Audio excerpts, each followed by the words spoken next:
Good morning, folks. Just like yesterday, our lineup today is an eyegasm. We've got new planets, plasma nuclei, light echoes, and the center of the galaxy.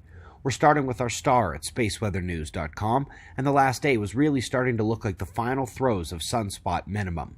Bright active regions, dark coronal holes, but mostly calm thus far as the long 11-year cycle ramps up again slowly.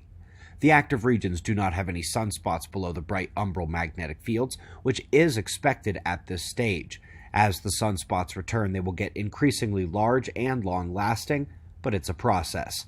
Yesterday morning, a relatively unexciting coronal plasma filament group bunched and began trying to release on the northwestern limb.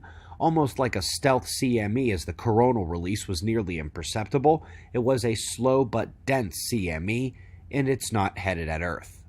Solar wind really quick here to see the peak 2 days ago in purple plasma speed and the dropout since then. Geomagnetic conditions are calm and quiet with a tamer plasma stream. The top earthquake of the last day hit Papua New Guinea. Yesterday we had reported the Puerto Rico rumble, and while the Caribbean is still shaking this morning, the Western Pacific has joined in activity, including blood echoes at some familiar depths, including a transition zone event we've come to see before Japan goes higher in magnitude. And now we're off because the first ever Earth-sized exoplanet in a habitable zone has been discovered by TESS. It's TOI-700d, and it orbits a star much smaller than the Sun, at a distance much closer than the Earth to the Sun. But with these scaled-down sizes, the heat content of the planet should be able to support liquid water across a great deal of it. The graphic here shows how TOI compares to other known systems, including our own up top. Indeed, both the water and the compositional chart for this planet is falling very close to where Earth falls on those charts. We've got one more from TESS actually, and it's the TOI 1338 system, where there's both a little b and a big B. Folks, this is TESS's first Tatooine-like system. Big A and Big B are the binary stars, while little b is a planet orbiting them both. The smaller star is much dimmer and actually affects the light curve of the brighter star during its transit, but they also noted a smaller dip in there and a mathematical pattern between them.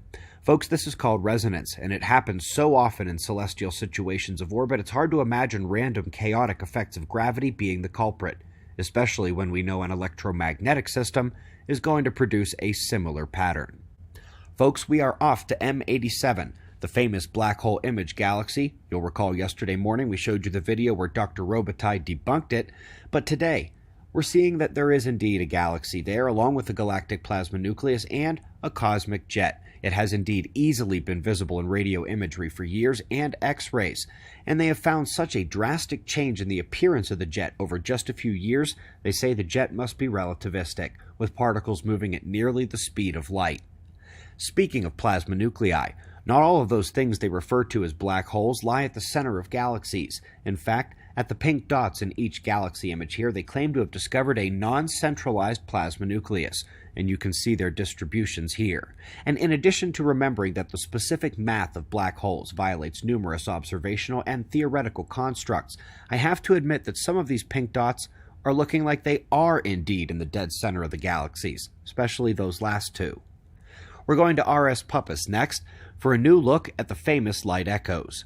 Folks, the gas around this star is not actually moving. The star itself is a peculiar periodic variable with extreme brightness changes, which actually reflect off the dust and gas in different levels as the star varies, creating this concentric light echo moving outward.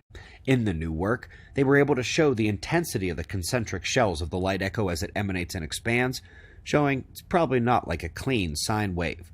This paper and all the links we see in these morning shows are found below the video in the description box. Quick note, as a new global cosmic strings animation comes with a paper probing axions in a quantum chromodynamically controlled universe. While they can't find axions and are unlikely to do so, they are surging in popularity among dark matter searchers due to their ease in correcting the conflicts. They want axions which would have a small electric charge, which is totally cheating when it comes to dark matter and would mean it's actually real normal matter, but also that charge is in fact what is missing in the cosmos, and those who have seen the plasma cosmology movie or are familiar with the copycat electric theories already know it's the charge we're looking for. Last but not least, folks, one last piece of beauty. This one from Sophia, and folks, it's about time her infrared capabilities got showcased. She's been using her radio views to revolutionize magnetic field importance to astrophysical situations, but now it joins Herschel and Spitzer as having mapped the interior of the galaxy in infrared. Unlike those previous attempts, Sophia does a bit better job piercing the veil of the photoionized dust and gases, getting into the meat of the large structure hiding behind the wispy clouds, much of which is more wispy clouds. We greatly appreciate your support. Folks, tomorrow we will release Part 4 of the Solar Plasma Climate Forcing series. This one is on the oceans. Definitely catch up on the first 3 if you missed them. They are linked below. We've got wind map forecasts and shots of our star to close. And of course, we'll do this all again tomorrow, right here. But right now, it's 4:40 a.m. in the new Valley of the Sun. Eyes open, no fear. Be safe, everyone.